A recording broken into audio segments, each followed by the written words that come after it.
Oi, pessoal. Bom, meu nome é Bruna, eu sou graduada em Letras Português e Inglês pela UFV, e hoje eu vou falar sobre minha pesquisa, que tem como título Envelhecimento Bilíngue, a recorrência dos 3 tipos de code switching na produção linguística de pessoas idosas, falantes de português como L1 e inglês como L2, então português como primeira língua, inglês como segunda língua.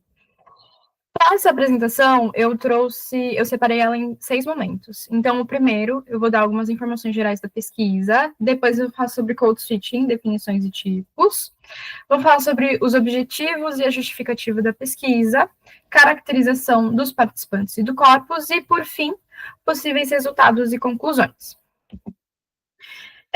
O tema dessa pesquisa surgiu a partir da observação de alunos que estavam matriculados em um curso de inglês, promovido para pessoas idosas, e por 2 projetos de extensão aqui da UFV, que é o CELIM, curso de extensão em inglesa, e a Universidade Aberta à Pessoa Idosa, então era uma parceria, e eu ministrava aulas para pessoas idosas.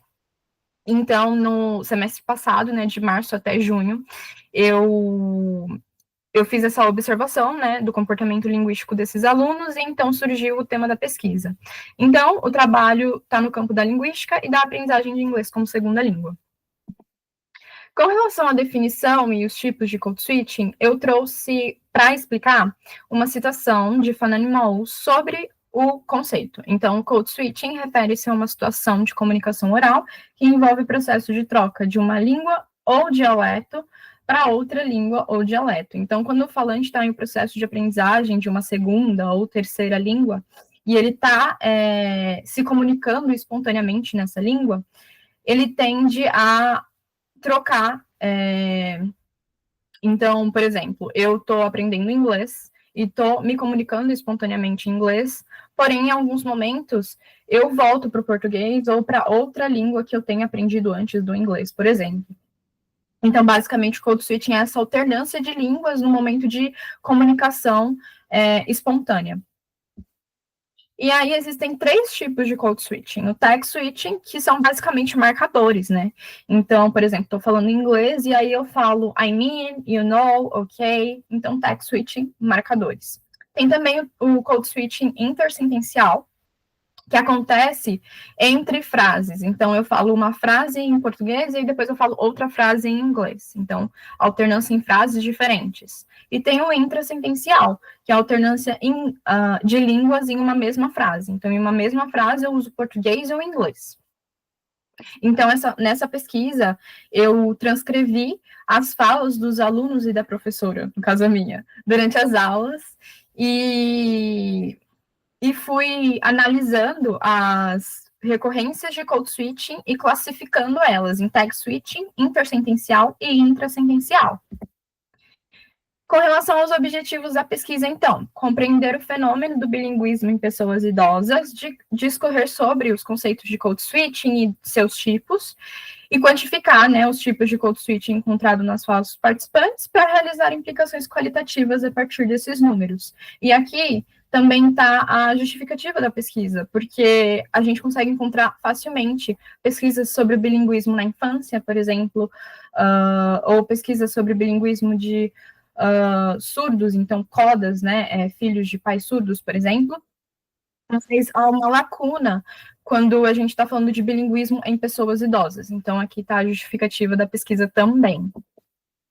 Agora, sobre a caracterização dos participantes e do corpus, como eu já mencionei, essa pesquisa tem caráter quali-quantitativo. Quantitativo, porque a gente vai mexer com números, então a gente vai, a partir das recorrências dos tipos de code switching, a gente vai tirar números dali, e esses números serão também analisados qualitativamente a partir de implicações, inferências.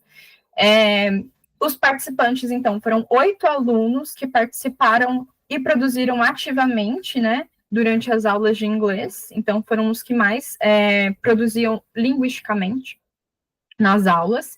E é importante mencionar que esses participantes, eles se encontravam em um nível pré-intermediário e intermediário da língua inglesa. mais características sobre os alunos. Alguns já tinham morado em outros países, falantes de outras línguas. Eles também viajavam muito, então eles tinham essa imersão não só com o inglês, mas com outras línguas também. E eles também se interessavam e faziam cursos de inglês, outras línguas, enfim. Então eles tinham realmente essa vivência linguística, digamos assim. Então, sobre o corpus, ele foi composto a partir de aulas gravadas durante os meses de maio e junho de 2025. Essas aulas aconteciam uma vez por semana e tinham duração de 1h30. E a produção do corpus foi elucidada, o que significa que, a partir do momento que eu observei esse fenômeno do code switching na fala dos alunos e que a gente decidiu fazer a pesquisa, eu reestruturei as minhas aulas e trouxe mais tarefas e estímulos para que os alunos tivessem a oportunidade de se expressar espontaneamente em inglês. Então, eu trazia muitos momentos de conversação mesmo, para que eles tivessem essa oportunidade de se expressar em inglês e para que eu pudesse observar o code switching acontecendo na fala deles.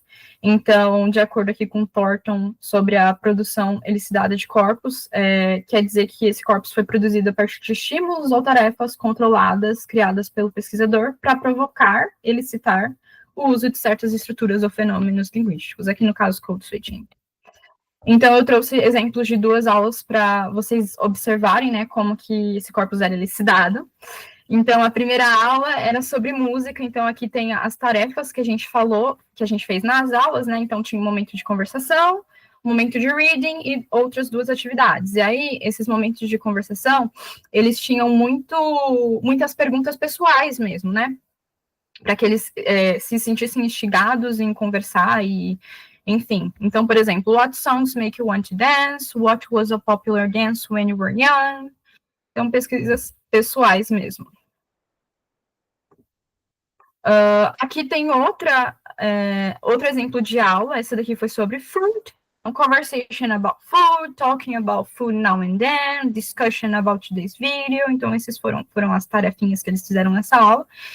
E aqui estão as perguntas. Então, what's your favorite dish now? And what was your favorite dish when you were in your 20s or 30s? Então, são perguntas mesmo pessoais, né? Para que eles produzissem linguisticamente em inglês e espontaneamente, né? Em uma conversa mesmo, e para que eu pudesse observar o code switching nesses momentos.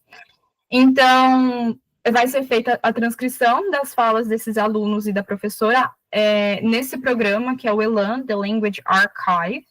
Depois, vai ser feito o isolamento.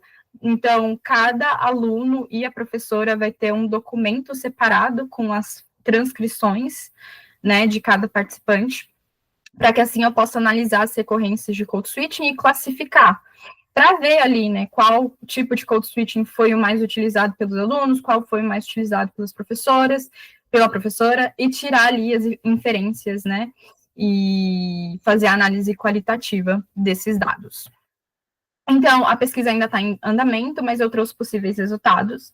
Existe um estudo de Golan Ferreira, e ele analisou o code switching, porém ele fez uma comparação entre idades, então ele pegou ali falantes bilíngues de infância, né, então falantes crianças, jovens, adultos e idosos, e ele fez uma comparação de qual grupo fazia mais code switching em suas falas, e aí a partir desse estudo eu fiz uma hipótese, né, dos possíveis resultados deste trabalho, que é os alunos produzem maior quantidade de code switching do tipo intrasentencial, e a professora produz maior tag switching, né, então o intrasentencial a alternância das línguas em uma mesma sentença, e o tag switching, que é a produção de marcadores, né? E para concluir, então, a partir dessa pesquisa, a gente reflete sobre a importância da aprendizagem de línguas por pessoas idosas no aspecto cognitivo e social, porque as aulas de inglês faziam com que os alunos interagissem com outros alunos, e eles também desenvolveram muito do cognitivo dentro dessas aulas, eles se esforçavam para aprender, para entender a língua, E também cabe pontuar sobre a necessidade de mais pesquisas que abordem o aprendizado de línguas com foco na pessoa idosa. Então é isso, aqui tá as referências bibliográficas, e eu agradeço por vocês terem assistido o vídeo.